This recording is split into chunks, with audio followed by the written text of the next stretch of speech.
बहुत समय पहले की बात है। कासगंज नामक एक सुंदर सा गांव हुआ करता था। उस गांव में एक लकड़हारा रहता था जिसका नाम रामू था। रामू बहुत ही ईमानदार और मेहनती था। वह हमेशा अपने काम से खुश रहता था।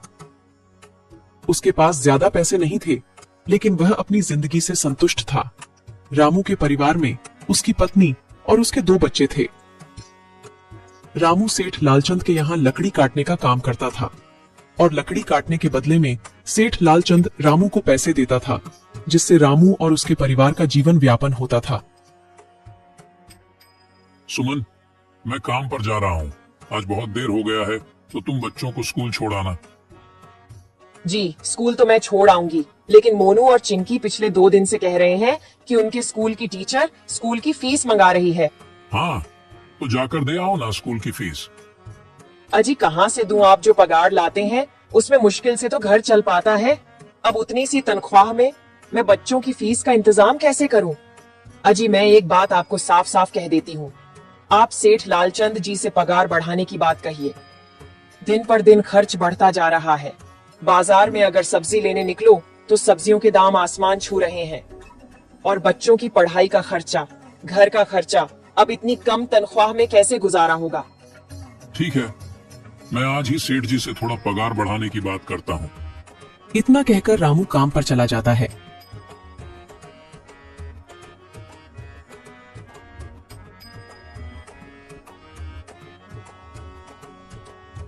अरे भाई, आज तो पगार का दिन है।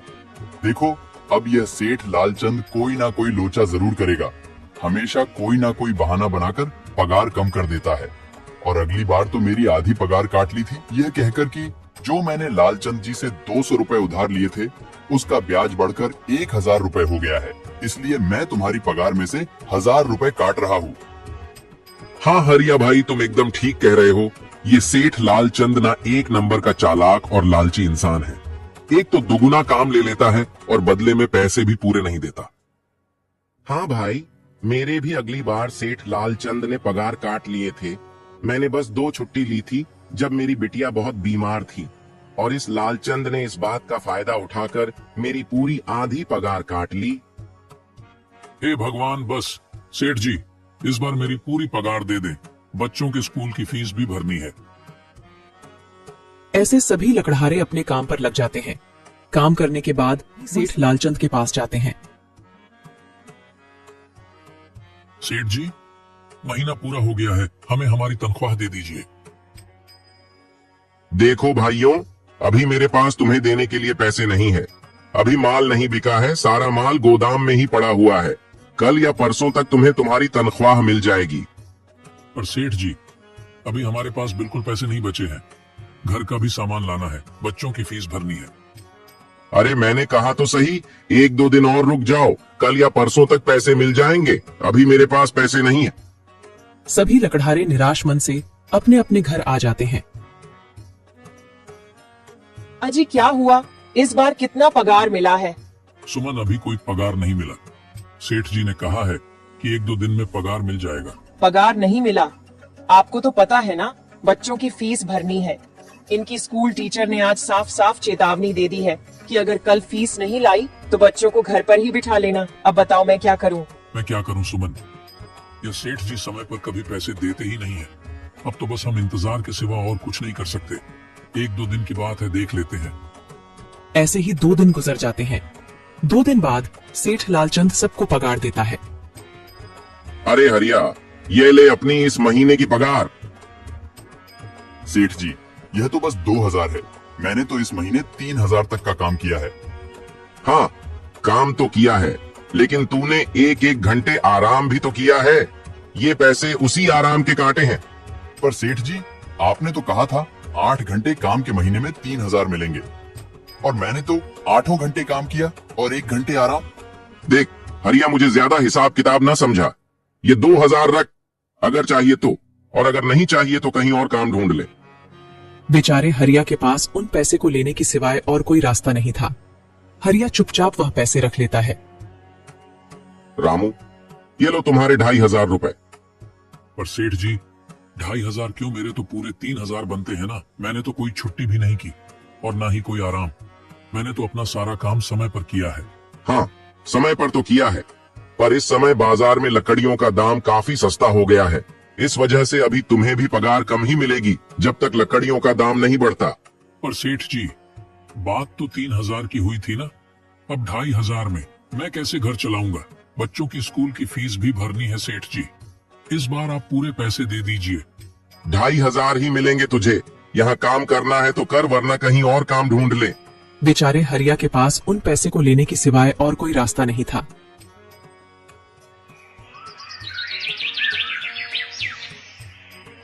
अरे भाई, यह सेठ लालचंद एक नंबर का बेईमान इंसान है।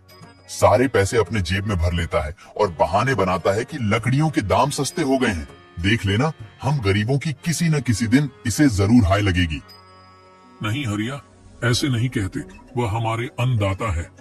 आखिर उन्हीं के वजह से तो हमारा घर चल रहा है। अरे काहे का अन्नदाता? काम के पूरे पैसे तो देता नहीं है। पूरे महीने मेहनत करके भी क्या मिलते हैं? बस ये 2,000 रुपए। इसमें घर खर्च कैसे चलाएं? ऐसे तो हम कभी तरक्की नहीं कर पाएंगे। और हम कर भी क्या सकते हैं हरिया? हमें लकड़ी काटने की सिवा और कोई काम कहाँ आता है? और कोई काम खोलना भी चाहे तो उसके लिए हमारे पास इतने पैसे कहाँ हैं? अब जो भी हो, हमारा तो बस ये सेठ लालचंद ही सहारा है ना। कुछ देर बातें करने के बाद अपने घर की ओर निकल पड़ते हैं। जी आ गए आप। कितनी पगार मिला है? सुमन, इस बार सेठ जी ने बस 2,500 रुपए ही दिए हैं। बस 2,000? इतने में कैसे घर चलाएंगे? बच्चों की फीस में ही 1,000 रुपए निकल जाएंगे। फिर 1,500 में क्या क्या करेंगे? अब मैं क्या कहूँ सुमन, अब तुम्हें इसी में ही गुजारा करना होगा। तुम सबसे पहले बच्चों की फीस भर देना, इसके बाद बाकी का मैं देखता हूँ। अजी आप क्या देख लोगे? सेठ जी से पूरे पैसे तो मांगे नहीं गए आपसे? नहीं सुमन, मैंने सेठ जी से पैसों के लिए कहा था, पर सेठ जी ने साफ इनकार कर दिया और कहा, यह लेना है तो लो, वरना कहीं और काम ढूंढ सकते हो। मैं सोच रहा हूं कि लकड़ी काटने के बाद मैं कहीं और भी काम ढूंढ लूं। सेठ जी के यहाँ से काम करने के बाद मैं दूसरी जगह पर काम किया करूंगा, इससे कुछ ज्यादा आमदनी हो जाएगी। आज ही मैं सेठ जी के यहाँ पर काम करने के बाद और भी जगह काम ढूंढने जाऊंगा। इतना कहकर रामू काम पर निकल जाता है और जैसा कि रामू ने कहा था, वह लालचंद के यहाँ काम करने के बाद काम की तलाश में निकल जाता है।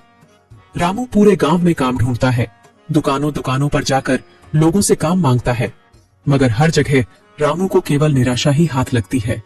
अंत में थक हार कर रामू वापस जाने लगता है। तभी वह देखता है कि अचानक बहुत सारे भैंसों का झुंड उसकी तरफ दौड़े आ रहा है। यह देखकर रामू बहुत डर जाता है।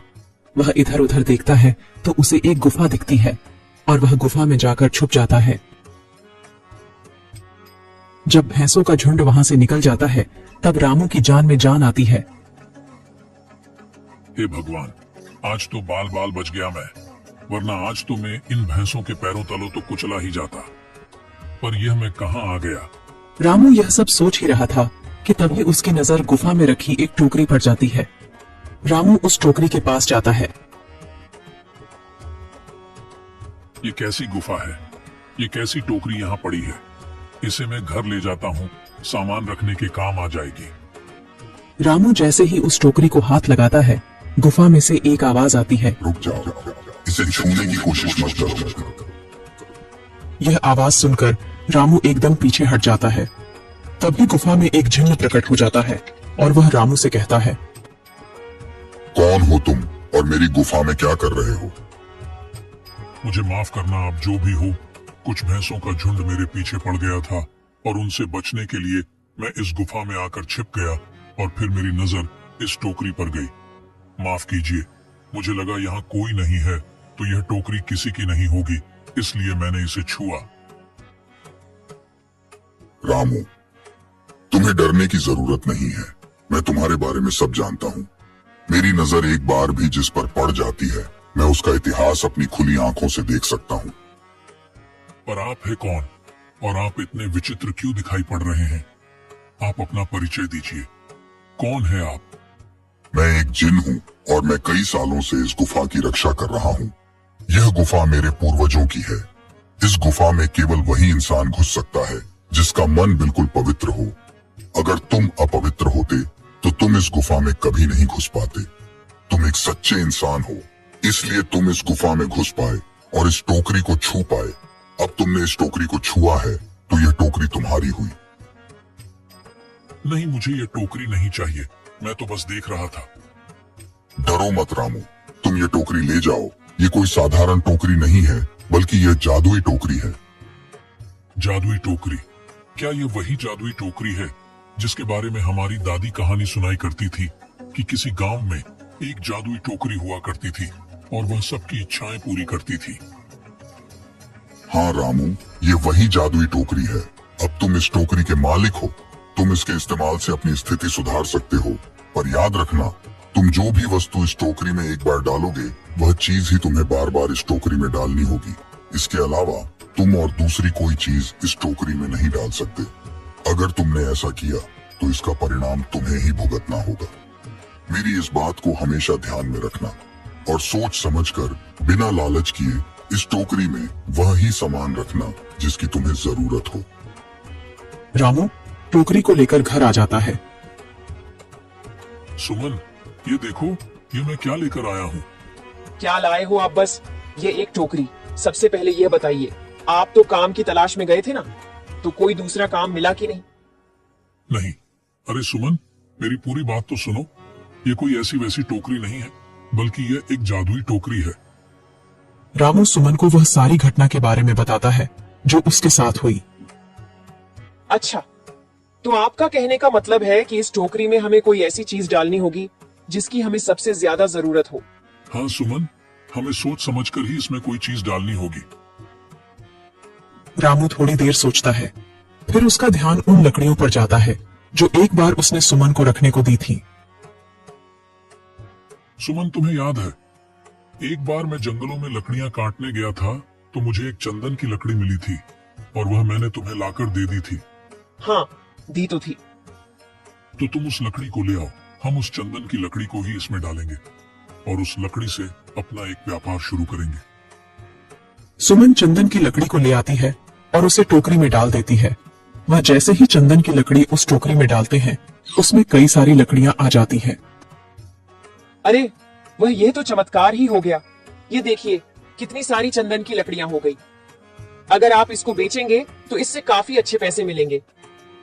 हाँ राधा, मैं कल सुबह बाजार जाकर इनको बेच आऊंगा और जो पैसे मिलेंगे उससे हम अपने मोनू और चिंकी के स्कूल की फीस भर देंगे और बाकी बचे पैसों को संभाल कर रख लेंगे।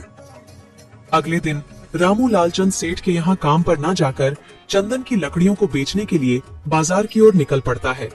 वहाँ पर रामू चंदन की लकड़ियों को बहुत ही कम दामों में बेचा, जिसकी वजह से आम लोगों के साथ साथ बड़े व्यापारियों ने भी रामू से चंदन की लकड़ियां खरीदी। लकड़ियों को बेचकर रामू को काफी अच्छे पैसे मिले। पैसों को लेकर चंदन घर आ जाता है। ये देखो सुमन, उन लकड़ियों को बेचकर मुझे कितने सारे पैसे मिले हैं। ये लो कुछ पैसे, इससे तुम कल मोनू और चिंकी के स्कूल की फीस भर देना। अच्छा, तो मैं काम पर जाता हूँ। अजी, आपके पास तो अब यह जादुई टोकरी है, तो अब आपको उस सेठ लालचंद के यहाँ काम करने की क्या जरूरत है? हाँ सुमन, मैं सेठ लालचंद जी के यहाँ काम पर नहीं जा रहा, बल्कि मैं तो वहाँ पर जो काम कर रहे बाकी के लकड़हारे हैं उन्हें ये खुशी की खबर देने जा रहा हूँ, क्योंकि सेठ लालचंद जी से मेरे साथ साथ वह लकड़हारे भी बहुत परेशान थे। इसलिए अगर मेरा भला हो रहा है तो क्यों ना मैं उन सभी का भला करूं। वह सभी बहुत ईमानदार लकड़हारे हैं, वह सभी बहुत मेहनत से काम करते हैं, मगर लालचंद ने कभी भी उनको उनकी मेहनत के सही पैसे नहीं दिए।